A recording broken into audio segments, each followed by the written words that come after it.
যদি বলা হয় যুক্তরাষ্ট্রের ৪৭তম প্রেসিডেন্ট ডোনাল্ড ট্রাম্প কোনো এক গুপ্ত সংগঠনের মর্জিমাফিক নির্বাচিত হয়েছেন, অবাক হবেন নিশ্চয়। এর আগে জর্জ বুশ, বারাক ওবামা আর জো বাইডেনের মতো প্রভাবশালী নেতারাও যে ওই অদৃশ্য সংগঠনের হাতের ইশারায় তাদের শাসনকার্য পরিচালনা করেছেন, এতেও তো অবাক না হয়ে পারবেন না। শুধু কি রাজনীতিবিদ, বিশ্বের বড় বড় ধনকুবের, ব্যাংকার, ব্যবসায়ী, খেলোয়াড় আর নামিদামি সব তারকারাও ওঠবস করেন এই সংগঠনের কথায়।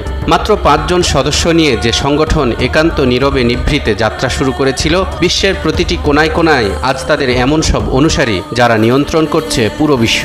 কি বিশ্বাস হচ্ছে না? চলুন আপনাদেরকে ছোট্ট একটা অ্যানিমেটেড শর্ট ফিল্মের কিছু অংশ দেখিয়ে আসি। ২০১২ সালে নির্মিত এই কানাডিয়ান ফিল্মে দেখানো হয়েছে কিভাবে এই গোষ্ঠী জর্জ ডব্লিউ বুশ আর বারাক ওবামাকে নিয়ন্ত্রণ করছে, কিভাবে তাদের ষড়যন্ত্রে টুইন টাওয়ার ধসে পড়ছে। দর্শক, সম্ভব হলে ফিল্মটি একবার দেখে নেবেন। এবার আসুন, কি সেই গুপ্ত সংগঠন, কে বা কারা এর প্রতিষ্ঠাতা আর সদস্য, এবং কি বা তাদের কাজ, বিষয়গুলো জানার চেষ্টা করি। এতক্ষণ যে গুপ্ত সংঘের কথা বলছিলাম তার নাম ইলুমিনাতি। ১৭৭৬ সালের ১ মে জার্মানির বাভারিয়াতে অ্যাডাম ভাইসহাউপ্ট সংগঠনটি প্রতিষ্ঠা করেন, যিনি ইঙ্গলস্টাড বিশ্ববিদ্যালয়ের ক্যাথলিক চার্চ আইন বিভাগের অধ্যাপক ছিলেন। অ্যাডাম তার ৪ জন ছাত্রকে নিয়ে যাত্রা শুরু করেন। যাত্রার সময় নাম রাখেন বুন্ড দ্য পেরফেক্টিবিলিস্টেন, কিন্তু নামটি বেশ অদ্ভুত হওয়ায় ১৭৭৮ সালের এপ্রিল মাসে নতুন নাম রাখেন ইলুমিনাতি। প্রথম দিকের লক্ষ্য ছিল কুসংস্কার, অস্পষ্টতা, জনজীবনে ধর্মীয় প্রভাব এবং রাষ্ট্রীয় ক্ষমতার অপব্যবহারের বিরোধিতা করা। কিন্তু পরবর্তীতে তারা তাদের লক্ষ্য নির্ধারণ করে সারা বিশ্বে এক শাসন ব্যবস্থা, সারা বিশ্বে একজন নেতা, সারা বিশ্বের এক সরকার, সারা বিশ্বের এক মুদ্রা এবং সারা বিশ্বের এক ধর্ম।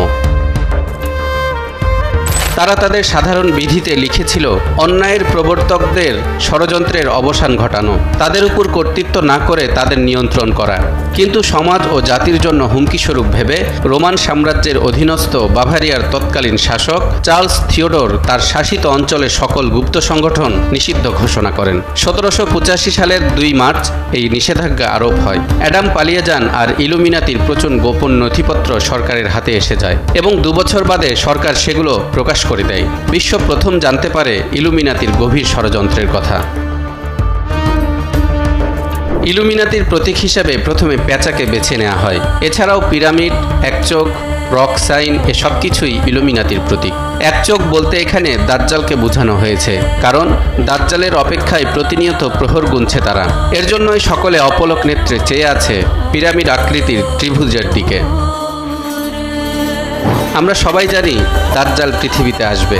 কিয়ামতের আগে পৃথিবীর সবচেয়ে বড় ফিতনা হবে দাজ্জাল। মুসলিম জাতি যেন বিনা সংকোচে দাজ্জালের দলে অন্তর্ভুক্ত হয়ে তাকে প্রভু হিসেবে মেনে নেয়, এটাও তাদের অন্যতম এক এজেন্ডা। আবার অনেকের মতে তারা বিশেষ এক দর্শনে বিশ্বাসী এবং সমাজে সেই দর্শন ছড়িয়ে দেওয়ার জন্য প্রতিনিয়ত কাজ করে যাচ্ছে। ধারণা করা হয় বিশ্বের সকল প্রধান ঘটনাগুলোও নিয়ন্ত্রণ করে আসছে তারাই, যেমন ফ্রেঞ্চ বিপ্লবের সূচনা, নেপোলিয়নের ওয়াটারলু যুদ্ধের ফলাফল, দ্বিতীয় বিশ্বযুদ্ধ, আমেরিকান প্রেসিডেন্ট কেনেডির গুপ্ত হত্যা। হাল আমলেও পুরো হলিউড ইন্ডাস্ট্রি আর বিশ্বের সুপার পাওয়ার গোষ্ঠী ইলুমিনাতির দখলে। মাইকেল জ্যাকসন থেকে অ্যাঞ্জেলিনা জোলি, বিল গেটস থেকে লিওনেল মেসি, ভ্লাদিমির পুতিন থেকে নরেন্দ্র মোদি, কে নেই এই তালিকায়? Katy Perry, Justin Bieber, Miley Cyrus, Britney Spears, Lady Gaga, Kanye West, Eminem, Rihanna আর জে-জির মতো সুপারস্টাররা তো তাদের গানে ইলুমিনাতির বিভিন্ন সিম্বলগুলো হরহামেশাই ব্যবহার করেন।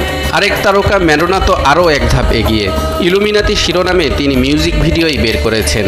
এসবের মাধ্যমে ইলুমিনাতি আপনার অবচেতন মনে তাদের বিশ্বাসগুলো ঢুকিয়ে দিচ্ছে। আধুনিককালের কেউ কেউ মনে করেন ইলুমিনাতির পুরো বিষয়টি একটি কল্পনা মাত্র। বাস্তবে এর যেহেতু কোনো প্রমাণ নেই, সেহেতু বিশ্বের রাঘব বোয়ালদের সাথে এর যোগসাজশের কোনো প্রশ্নও আসতে পারে না। কিন্তু প্রত্যক্ষ যোগসাজশের প্রমাণ পাওয়া না গেলেও বিশ্ব পরিচালনায়, খেলার মাঠে, সঙ্গীত জগতে আর রূপালী পর্দায় যখন ঘুরে ফিরে নির্দিষ্ট কিছু চিহ্নের ব্যবহার সচেতন মহল দেখতে পান, তখন বিশ্বের সকল ভূরাজনৈতিক কার্যক্রম ইলুমিনাতিরা পরোক্ষভাবে নিয়ন্ত্রণ করছে কিনা প্রশ্নটি রেখে গেলাম তাদের কাছেই। তালহা ইবনে রেজা, নিউজ 24।